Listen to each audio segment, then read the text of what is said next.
Tudo bem, pessoal? Nesse vídeo eu vou comentar com vocês as principais cenas do filme Piratas do Vale do Silício com várias informações complementares. É muito importante que você tenha assistido antes o meu primeiro vídeo sobre o filme, aquele que eu contextualizo o momento e localizo as empresas nos Estados Unidos. O link está na descrição e também no card aqui em cima à direita. Se você ainda não assistiu, vê ele antes, tá? Vamos lá então. O filme começa mostrando Jobs na gravação do comercial do primeiro Macintosh, que foi lançado em 1984. Eu coloquei esse comercial com legendas aqui na descrição do vídeo e uma espécie de documentário de uns 8 minutos, bem recente, sobre como esse comercial impactou a indústria da propaganda. Tá em inglês, mas dá para habilitar a legenda do YouTube. Tem link dele na descrição também. Lembra de uma coisa, o Mac não foi o primeiro computador da Apple, certo? O primeiro foi o Apple I. Para saber mais sobre o desenvolvimento dele, assista o filme Jobs com Ashton Kutcher, que foi lançado em 2013. Na data da gravação aqui desse vídeo, o filme está disponível no Amazon Prime e no Globoplay. Para ver detalhes sobre o dia do anúncio oficial do Macintosh, assiste o filme que chama Steve Jobs, de 2015, que foi interpretado pelo Michael Fassbender, que participou de vários filmes conhecidos, tipo Assassin's Creed, X-Men, ele fez o Magneto, entre outros.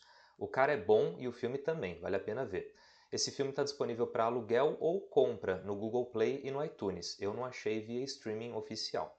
Voltando ao comercial, ele foi dirigido pelo Ridley Scott, que foi diretor e produtor de filmes como Alien, Blade Runner, Gladiador, Perdido em Marte, entre vários outros. Foi um comercial feito para passar durante o intervalo do Super Bowl, que é a final do futebol americano dos Estados Unidos. É a maior audiência da TV dos Estados Unidos e também o minuto mais caro de publicidade na TV. Esse comercial faz referência a um livro chamado 1984, do George Orwell. O livro conta a história de uma sociedade do futuro, entre aspas, que é dominada por um governo super autoritário, que tudo sabe e tudo vê. Essa entidade opressora, fascista, é apelidada de O Grande Irmão, Big Brother. Pois é, o reality show tem esse nome em referência a um livro. No comercial, essa entidade, entre aspas, aparece discursando para os cidadãos que não parecem ter muitas emoções ou reação a esse discurso. Surge uma mulher que quebra aquela projeção, libertando aquele povo da alienação, acordando para a vida, vamos dizer assim. O que eles quiseram dizer com isso? Essa mulher representa a Apple, que está libertando as pessoas do vínculo com esse grande irmão, que representa quem? A IBM. O Jobs queria a todo custo superar a IBM, desde o começo. Era uma obsessão para ele. O filme vai passando e a gente vai conhecendo um pouco mais dos personagens. Algo que merece a nossa atenção é a caixa azul, que foi um equipamento desenvolvido pelo Steve Wozniak, que, entre aspas, hackeava o sistema de telefonia, permitindo fazer ligações internacionais de graça. Você tem noção do poder disso? Principalmente naquela época, era muito caro fazer esse tipo de ligação. Bom, os Steves começaram a vender elas para conseguir uma grana, sem grande sucesso, nada que tenha enriquecido muito eles. O filme sempre tenta mostrar o lado espiritualizado do Jobs, indicando que ele pensava muito em sentido das coisas, sentido da vida, propósito. O filme indica várias vezes que ele tinha questões mal resolvidas pelo fato de ter sido adotado. Isso é o que o filme vai querer mostrar, né? Mostra também, mais de uma vez, que ele tinha preocupações em se purificar, cuidando da alimentação e da espiritualidade. De novo, vale o alerta, isso é o que o filme quer mostrar pra gente. Mais ou menos no minuto 9 começa a parte da Microsoft. O filme quer fazer uma comparação entre o estilo e personalidade dos dois grupos. Primeiro, retrata a Apple e seus criadores como revolucionários que têm cultura, estilo e tudo mais. E o pessoal da Microsoft, que são desorganizados, não tem muita habilidade interpessoal e assim por diante. O Bill Gates era o fora da curva nesse caso. Tinha muito sangue frio para negociar contratos, sabia blefar, conseguir vantagem para si e para sua empresa, que na época do filme ainda não existia. Esse grupo descobre que há uma empresa chamada MITS, lá de Albuquerque, Novo México, fazendo um computador pequeno para os moldes da época chamado Altair. Mas a empresa só construiu o hardware, sem sistema para receber e operar comandos, era só uma caixa que acendia a luzinha e esquentava. O Bill e o Paul Allen desenvolveram uma linguagem para ele e ganharam um computador desses. O que é incrível de se pensar era como eles programaram um sistema de computador sem ter esse computador. Eles usaram um tipo de emulador e sem monitor, olha isso.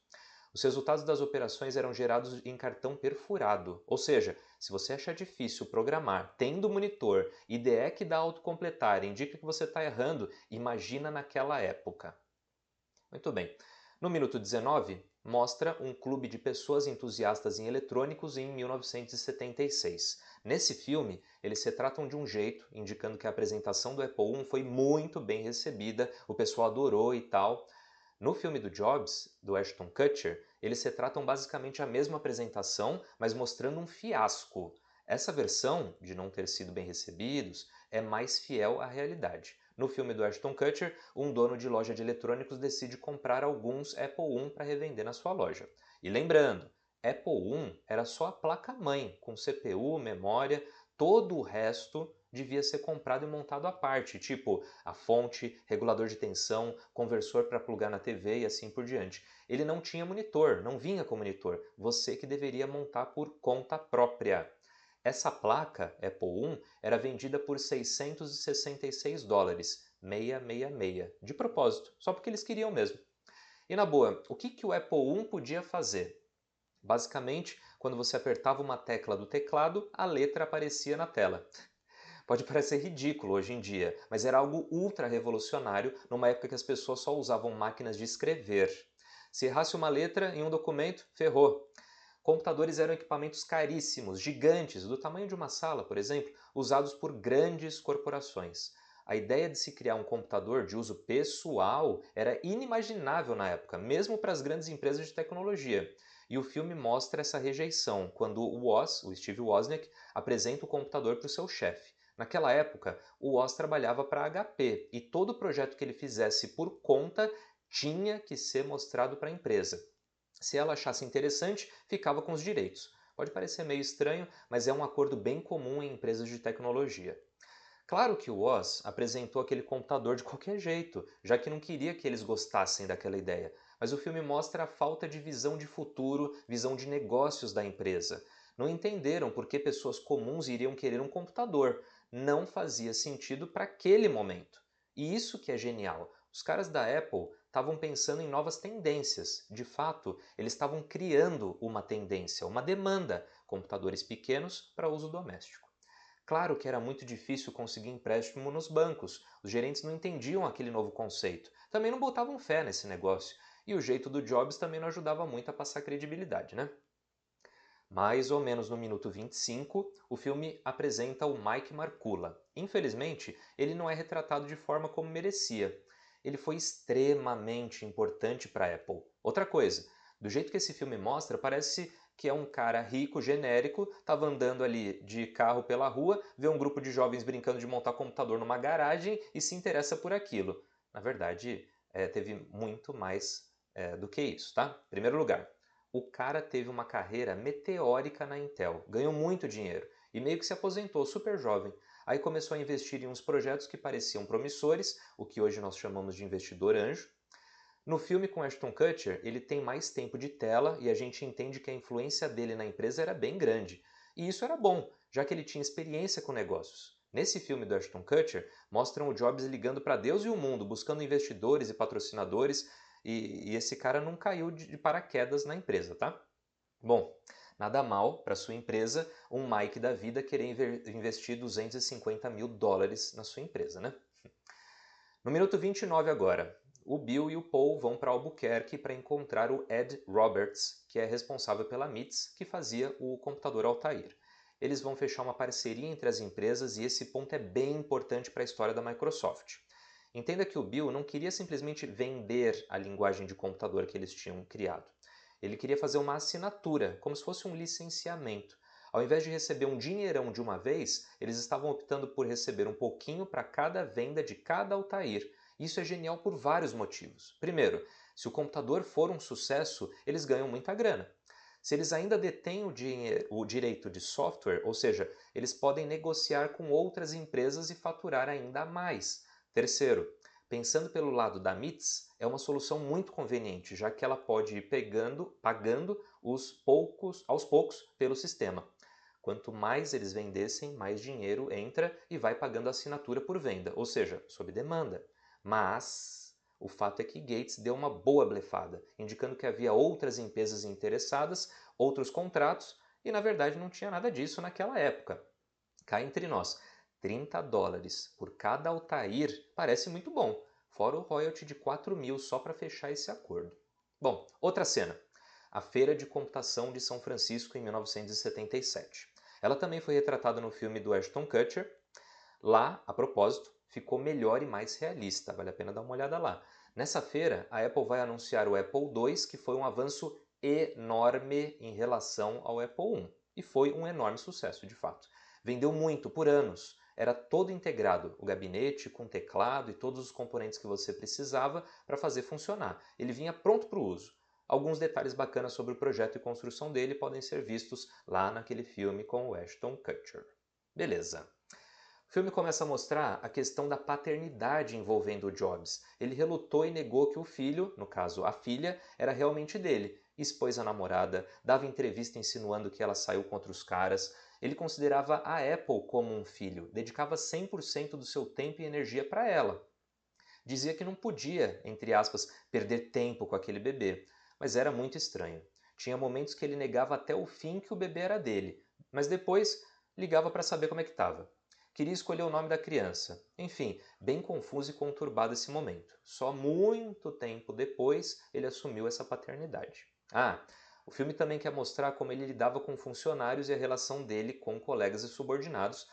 Era uma pessoa difícil de lidar. O filme mostra de algumas formas isso, tá? Mais ou menos no minuto 48, o pessoal da Microsoft vai a uma reunião com a IBM. Eles estavam sabendo que ela estava criando um computador pessoal, literalmente o Personal Computer, o PC, né, o PC, foi a IBM que criou esse nome PC, tá? Mas só tinha um detalhe, eles não tinham um sistema operacional para colocar nesses computadores. A Microsoft podia fornecer. E o contrato foi muito parecido com o feito com a MITS, ou seja, eles não venderam o sistema para a IBM, só licenciaram. E o custo por cópia era ínfimo para a IBM, era muito baixo. Além disso, a gente pode destacar uma frase dita no filme, atribuída a um funcionário da IBM, que diz o seguinte: os lucros estão nos computadores, não no software. Bom, a gente está no futuro, né? Hoje a gente sabe que o que dá muito lucro é o software. Hardware tem margens de lucro baixíssimas. Só tinha uma questão: a Microsoft não tinha, de fato, o sistema que eles queriam licenciar. E aí a gente entra aqui em uma das partes mais polêmicas e que eu gostaria que vocês refletissem sobre. A Microsoft não tinha o sistema operacional para fornecer para os computadores da IBM. Esse era o fato. Mas tinha um contato de uma empresa que parecia que tinha, que é a Seattle Computers ou Seattle Computadores.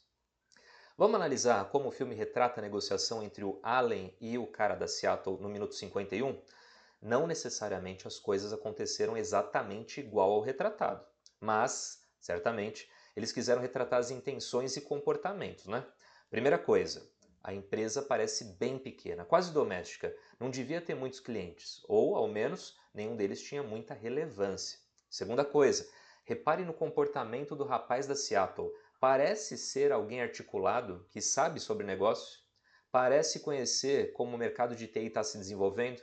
Assim, ele está vendo uma demanda no uso de computadores pessoais por aí? Ele tem essa visão, essa consciência? Não parece. Pareceu bem amador e sem perspectiva sobre o potencial do seu trabalho, daquele seu produto, que era, naquela época, o DOS. Quando o cara da Seattle está falando com o Paul, ele pergunta, meio que em tom de surpresa, por que ele estaria querendo comprar esse sistema operacional? Tipo, mano, por que você está querendo essa coisa? Tá maluco? O Paul fala que poderia dar uma mexida e revender, o que era verdade. Aí o outro cara, pra quem? Tipo, quem teria interesse nesse bagulho? Vocês acham que ele sabia do valor que aquele sistema tinha? Aliás, só tinha valor para os caras da Microsoft, porque eles estavam super desesperados para ter algum sistema operacional para vender para a IBM.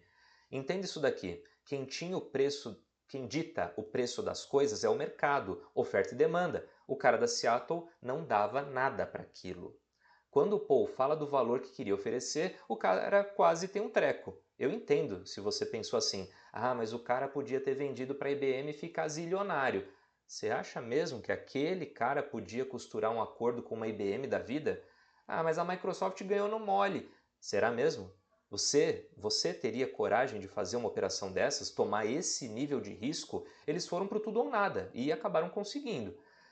Ainda refletindo essa questão sobre o Paul, entre aspas, ocultar para quem eles iriam revender o sistema operacional, poxa, É óbvio que ele não ia falar exatamente com quem ele estava negociando. Teria sido um movimento muito amador. Isso é uma técnica de negociação, faz parte. Isso são coisas que você vai aprendendo com o tempo. Você repara na próxima cena, quando o Bill Gates e o Paul e o Ballmer estavam aflitos, esperando a resposta ali para essa questão.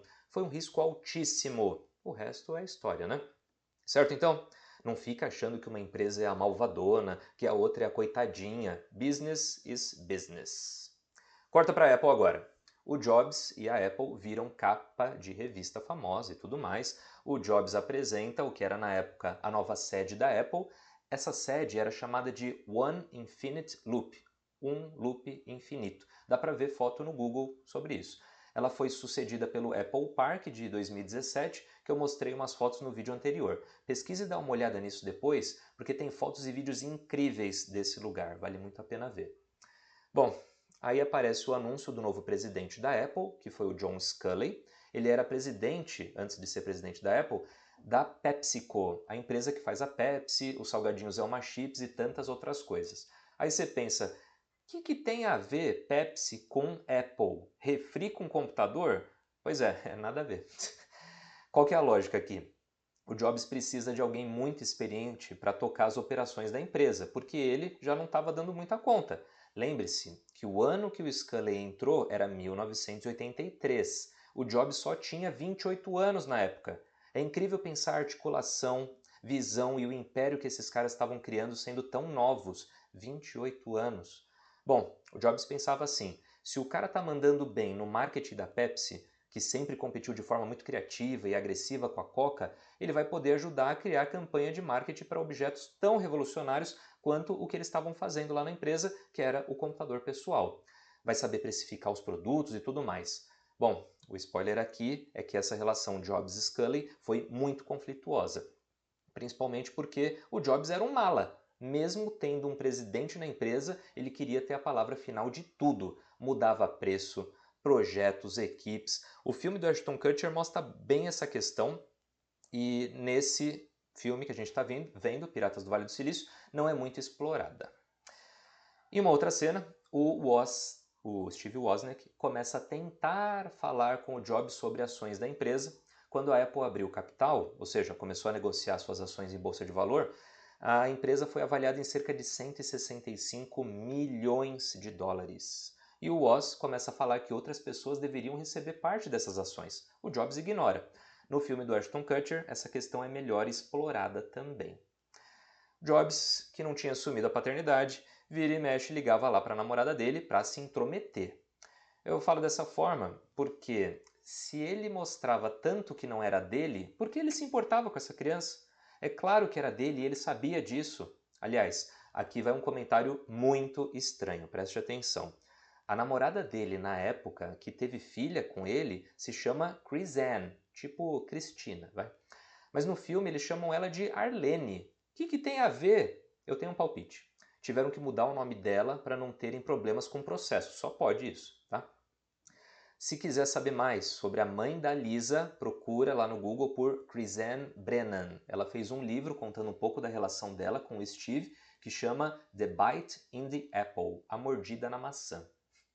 Para saber mais sobre a relação dela, da Lisa e do Jobs, dá uma olhada naquele filme com o Michael Fassbender, aquele filme de 2015, tá?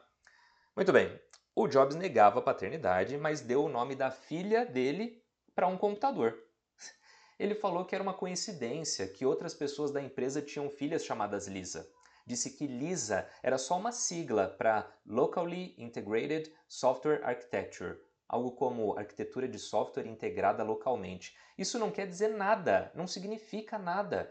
O fato é que esse computador Lisa foi o primeiro a ter uma interface gráfica com ícones, botões e tudo mais. Era bem caro na época e não fez muito sucesso. Mas, como podemos ver, essa ideia não surgiu inteiramente da Apple, essa parte da interface gráfica, né? O filme mostra que a Xerox, que era muito conhecida por fazer impressoras e copiadoras, tinha um centro de pesquisa e desenvolvimento na Califórnia. De lá, muitas coisas que usamos hoje saíram, como a ideia do mouse e da interface gráfica. Mas quando essa equipe foi mostrar para a diretoria da empresa, eles detestaram essas ideias. De novo aqui, ó, O filme mostra que algumas empresas viram uma enorme inovação pela frente, mas não deram a mínima, não reconheceram a importância daquela combinação interface e mouse. Mas vamos pensar um pouquinho. Em uma época que mal víamos computadores pessoais, lembre-se que isso está só começando a se popularizar. Os caras do alto comando da empresa achavam que não era uma proposta útil, que não iria aumentar a produtividade das pessoas nos trabalhos. Pensa que naquela época o computador era operado 100% via teclado, por comandos. E agora vem os malucos falando para usar uma coisa chamada rato, que agora tem figurinha, pastinha. Eles achavam que iria piorar a usabilidade. Um erro tremendo, né? Hoje a gente consegue ver isso. A gente está no futuro, né? Agora é fácil. O fato era que essa interface gráfica exigia muito mais poder de processamento dos computadores, ou seja, eles tinham de ser mais poderosos e, consequentemente, mais caros. E na época, os computadores já eram bem carinhos. Enfim, Jobs e outras empresas do Vale do Silício conseguiram permissão do alto escalão da Xerox para visitar aquele centro de pesquisa, que ficava no Vale do Silício. Não foi algo tão de graça assim, mas com certeza valeu a pena esse acordo, principalmente para as outras empresas, né?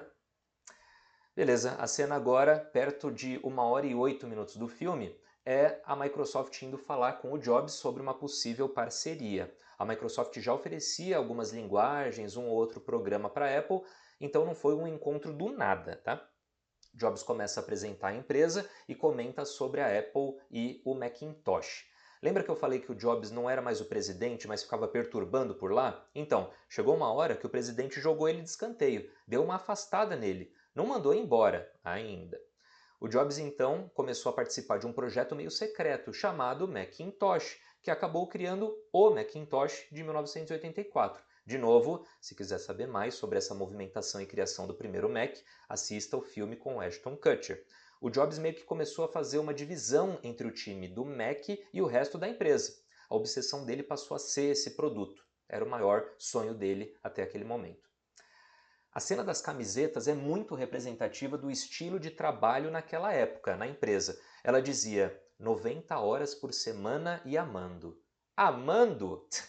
Tem noção do que é isso? 90 horas de trabalho dividido por 5 dias dá 18 horas por dia. É claro que ninguém lá trabalhava só 5 dias por semana. Em 6 dias dá umas 15 horas. Indo trabalhar todos os dias da semana dá mais do que 12, tá? Cerca de 13 horas. Tá bom para você? E não acha que todo mundo lá ganhava fortuna não, tá? Bom, no final da cena, o Bill Gates consegue um acordo com a Apple e recebe protótipos desse novo computador, que é o Mac, para conseguir programar os novos softwares para a Apple. Na próxima cena, a gente vê uma competição entre dois grupos de uma mesma empresa, que é a Apple, né? O pessoal que programava e desenvolvia o Apple II, que estava muito consolidado na empresa, e o pessoal daquele grupinho do Mac, do qual o Jobs fazia parte. Essa cena quer representar a rixa que estava sendo criada, muito estimulada pelo Jobs, entre a velha Apple, entre aspas, e o pessoal guiado pelo Messias Steve Jobs. É nessa cena que o filme mostra o desligamento do Wozniak da companhia. A mesma situação foi mostrada no filme com Ashton Kutcher, mas em outro contexto, em outra cena, tá? Então não necessariamente o Wozniak pediu para sair num embate ali num bar, tá bom? A cena muda e mostra o Jobs indo para a empresa de noite. Isso, segundo alguns relatos, era muito comum, ele aparecer do nada para ver o desenvolvimento dos programas e produtos da Apple, muitas vezes até de noite ou de madrugada. Mas lembre-se, ele não era mais o presidente da empresa, nem diretor, nem gerente, ele mal tinha um cargo fixo lá dentro. O filme quer mostrar nessa hora a relação bem pacífica, amigável que ele tinha com os funcionários da empresa. Muito esporro, esculacho total várias e várias vezes. A cena dele puxando o cabo de energia de um computador do nada, enquanto o funcionário trabalhava, é bem pesada. E acontecia de fato. A cena que ele mostra o batismo do Mac, quando aparece escrito Hello na tela, foi um marco, foi bem importante. Ele está usando um tipo de paintbrush, sabe? Lembra daquela época? Isso numa época, naquela época era ultra sofisticado. Lembra que há pouco tempo atrás tudo era só tela preta e letra verde. O que o filme não mostrou era que esse Mac podia falar. Ele lia textos com uma voz sintetizada, bem robotizada, tá? Mas para a época era o futuro, era demais, era incrível. O começo do filme Steve Jobs, com o Michael Fassbender, mostra ele num auditório quando ele foi anunciar esse Mac. E essa função de falar estava dando muito pau. Quase que eles abortam a apresentação desse recurso. É um trecho bem imersivo, vale a pena ver o filme todo, inclusive, tá? Bom, aí vem mais uma cena do tipo Jobs, o pai do ano, né? Ele fica nisso, some um tempo, dá uma visitinha. Há relatos, e também aparece no filme lá do Fassbender, que ele fica períodos sem contato, noutros ele tipo dá uma casa nova para Chris Ann e para a filha, se afasta da não filha, mas pagava as melhores escolas para ela. Enfim, era uma loucura, não tem como defender, não tem como se justificar nesse ponto. Já na parte final do filme, mais ou menos em 1h23, o Gates vai falar com o Jobs. O Jobs está muito bravo porque está vendo que a Microsoft está copiando eles na cara dura. Mais especificamente criando um sistema operacional com interface gráfica. O Gates explica que é só uma funcionalidade lá, nada demais, só perfumaria. Que mentira! De fato, o primeiro Windows não era um sistema operacional completo. Era uma interface gráfica do DOS, ou seja, você tinha, na época, que instalar primeiro o DOS e só depois instalar o Windows. Mas mesmo assim, era cópia descarada, uma cópia bem fajuta e cheia de bugs naquela época. O mais incrível era ver como o Gates se safava dessas situações. A habilidade na oratória e convencimento do cara era de outro mundo, do Jobs também, né? Os dois tiveram um grande embate na justiça, inclusive, com a Apple processando a Microsoft e tal. Perto do fim da vida do Jobs, eles já tinham voltado a se conversar, estavam um pouco mais na paz, não era considerado muito brother, né, nenhum parça, mas já estavam mais tranquilos, conseguiam dar entrevista juntos, participar de programas e assim por diante. No final do filme, há um diálogo bem interessante. O Jobs reclama que a Microsoft copiou ou roubou as ideias deles. O Bill zomba, né? Fala tipo, quem é você para chamar o outro de ladrão? Você roubou essa ideia da Xerox. Eu também peguei coisas deles. Aí tá falando que agora não vale? Pois é, pior que é isso, né? Na nossa área é muito comum pegar um código e customizar ou alterar, mas esses dois realmente copiavam e roubavam um do outro toda hora e era muito descarado. Principalmente naquela época, dava para saber quem copiava de quem. Naquela época, a Apple sempre estava na frente em design e funcionalidade. Os sistemas da Microsoft sempre falhavam muito e não tinham a atenção com a estética que a Apple tinha. Hoje isso ficou um pouquinho mais equilibrado. Bom, chegamos no aniversário de 30 anos do Jobs. Que louco pensar que eles eram basicamente da mesma faixa etária, tinham vivido tudo isso com tão pouca idade. É meio engraçado ver, perto de dar o brinde lá ao Steve, que ninguém próximo a ele queria fazer isso. Super amigão da galera, né? Imagina como era a relação de todos eles com o Jobs. Enfim, o Jobs foi mandado embora da empresa que ele mesmo ajudou a criar porque ninguém mais aguentava ele. Estava atrapalhando e interferindo muito em tudo. Isso era mais ou menos em 1985. Ele só foi voltar em 97 como presidente com uma negociação bem curiosa, mas isso eu vou deixar para você assistir o filme lá com o Ashton Kutcher. Na última cena, mostra uma mensagem dizendo que a Microsoft agora é dona de parte da Apple. Isso aconteceu porque a Apple, assim como a Microsoft, são listadas em bolsa de valores. Qualquer um consegue comprar ações delas e de outras empresas. Eu, vocês. Mas foi uma operação interessante porque a Apple estava quase falindo naquela época, em 97. O Gates, que era o presidente da Microsoft naquela época, prometeu comprar um bom volume de ações da Apple e prometeu não vender tão cedo. Isso injetou dinheiro lá na Apple e animou o mercado, passando credibilidade para a empresa e aumentando o fornecimento de dinheiro lá para a empresa e para ela se reerguer. Além disso, o Jobs foi criando novos produtos na Apple, como o iMac, aquele computador colorido que funcionava dentro de um monitor, entre outros produtos. Ele reergueu a companhia quando ele voltou para ela. E é mostrado que o Bill Gates é o homem mais rico do mundo. Isso era verdade na época, né? Em agosto de 2020, quando eu estou gravando esse vídeo, o mais rico é o Jeff Bezos, fundador e CEO da Amazon.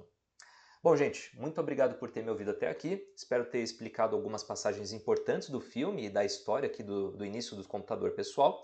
Se você ficou até o final aqui do vídeo, comenta aqui embaixo nos comentários qual foi a parte que mais te impressionou nessa história toda. aquilo que foi uma surpresa para você, que você não esperava e tal. Um abraço!